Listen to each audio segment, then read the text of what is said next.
Ang tao ay naiiba sa bawat isa, at ang bawat isa ay may gampaning mahalaga.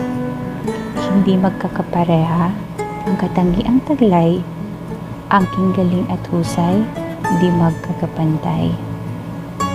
Kaya't iwasan mo sana ang magkumpara, lalo na kung may masasaktan ka. Bawat isa ay may kapintasan, may kanya-kanya rin namang kagandahan. Kaya bago humusga at pumuna sa iba, sa salamin tayo ay humarap muna.